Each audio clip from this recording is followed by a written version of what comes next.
about the abortion question. Are you ready for this? This is going to blow your mind, right? Because everybody gets crazy about this. Watch. They have abortion in the 9th month.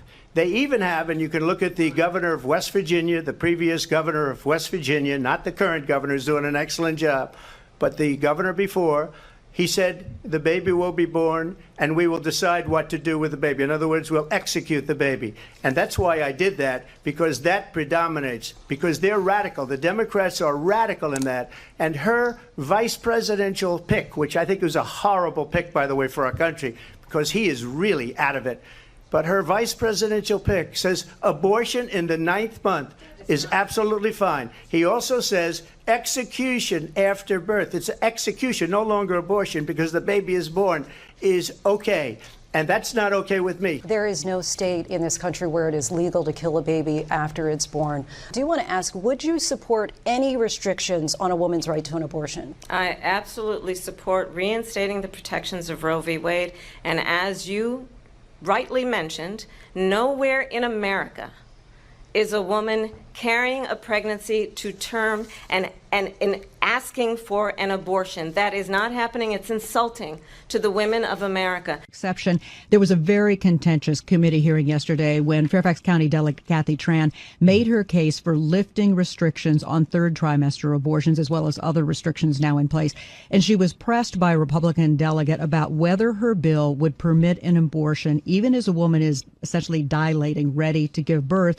And she answered that it would permit an abortion at that stage of labor. Do you support her measure and explain her answer? Yeah, and I wasn't there, Julie, and I certainly can't speak for Delegate Tran, but I would tell you first thing I would say is this is why decisions such as this should be made by providers, physicians, and the mothers and fathers that are involved.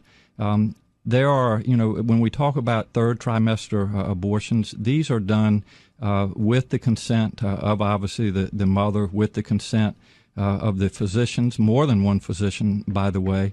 And it's done in cases where there may be severe deformities, there may be a fetus that's non-viable.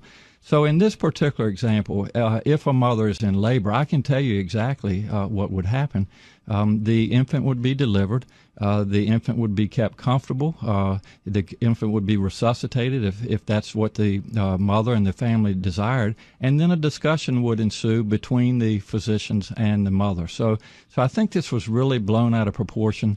But again, we want the government not to be involved in these types of decisions. We want the decision to be made by the mothers and their providers. And this is why, Julie, that legislators, most of whom are men, by the way, shouldn't be telling a woman what she should and shouldn't be doing with her body. And do you think multiple physicians should have to weigh in, as is currently required? She's trying to lift that requirement. Well, I think it's always good to get a second opinion and for at least two providers to be involved in that decision, because these decisions shouldn't be taken lightly. And so, I would certainly support more than one provider. This is where I'm so confused. I believe that a woman has the right for an abortion if the baby is born and can survive on its own. So then what? You kill it? So then that's murder. You just heard him say it. I know. So then that's murder. There was no murder. AI in that. Excuse me. No AI. No manipulation of that. No editing. He said it. He was the governor of Virginia, Northam. He said it. It lost him the election. So and we've talked about it before. If the baby's not viable, it will die on its own. That's God's decision, right? If the mother's life is at risk, how can vaginally delivering a full gestated baby save her, and killing it then save her life? It can't. It can't. So what are we talking about here? It's like he wants two physicians, like an execution squad, right? So this way you don't know which bullet actually killed the person against the wall. What are we talking about? But above all else, Trump, talked about this interview, talked about this situation in 2019 that occurred, And they all said it isn't happening. Obviously, it has happened, whether it happened recently or happened in the distant past or, in the not so distant past. There is a procedure to kill a fully formed baby at the late stage of pregnancy. What are we talking about?